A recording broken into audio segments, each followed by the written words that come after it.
So Seedance 2.0 is a video generation AI model developed by TikTok owner ByteDance. Technically, the model has drawn lots of attention for its audio-video joint generation capabilities, its character consistency, and its multimodality, which is basically just a fancy term to say that the model is very moldable and very directable.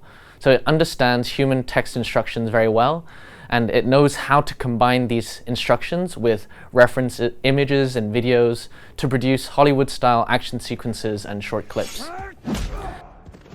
The consensus now is that Seedance 2.0 is the strongest video generating model in the world, and it's one of the areas in AI in which Chinese models are not just close behind US ones, but really pushing the frontier of what's possible.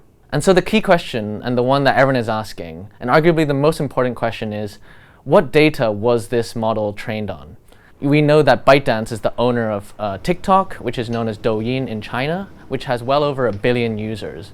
And based on some estimates, the international version, TikTok, has over 20.4 billion new videos uploaded in a 3-month period at the end of last year. So you can imagine that the total number of videos ByteDance has access to train its Seedance 2.0 model would be astronomical. I'm lasering this whole place. Stop whining. Pick a meal. The controversy has surrounded the model's release and the immediate days after, when you saw so many videos uploaded onto the internet, on X, and also on Chinese social media that showed videos, for example, of Brad Pitt and Tom Cruise fighting. You killed Jeffrey Epstein, you animal!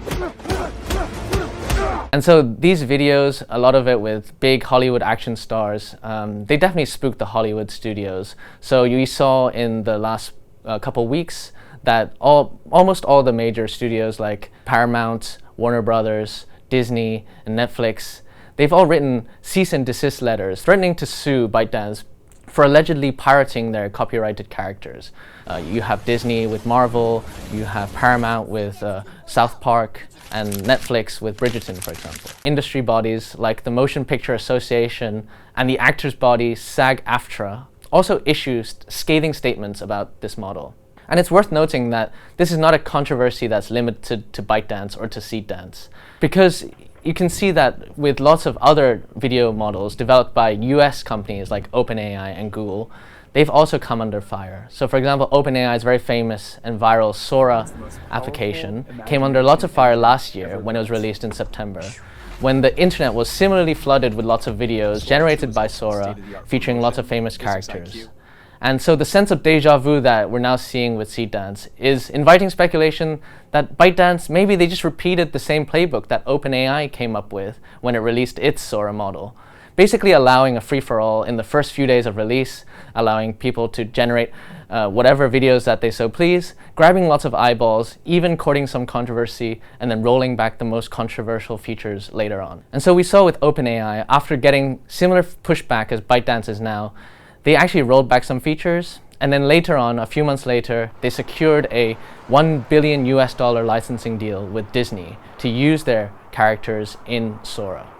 And so these recent cease and desist letters that are coming from Hollywood studios being sent to ByteDance, they really have to be seen as part of this ongoing tussle between these major IP rights holders and these AI companies about how to license their content moving forward in this AI era. And there was also a separate but related controversy with Seedance 2.0, which was about deepfakes and personal privacy.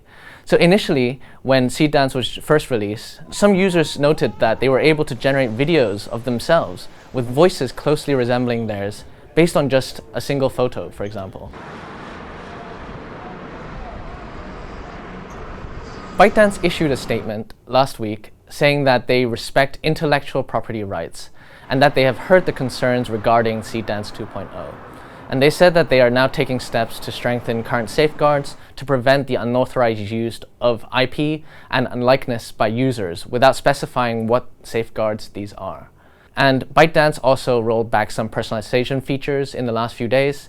So the app no longer supports uploading of faces of real people as a reference for video or image generation.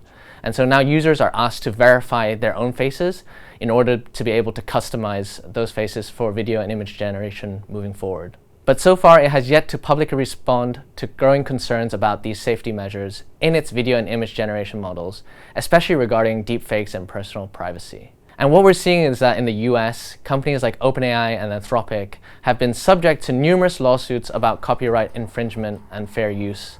So the question that is now awaiting us is whether ByteDance will be subject to similar treatment, whether it's in China or in the US or in another market.